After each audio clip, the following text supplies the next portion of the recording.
Hello everyone, today we will talk about how to fix or how to solve the problem of Autoclose on Netflix app. You will click on settings. In this page you can click on apps, default apps, app settings. On above you can search about Netflix and you will enter. Then you can click on first stop and you can click OK. After that you'll enter to the window of storage.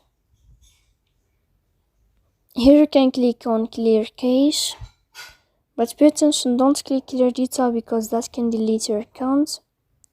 In the end you can turn on your airplane mode and you can turn off your airplane mode again. So please don't forget to support us by like and subscribe. See you next time in another video and thank you for your attention.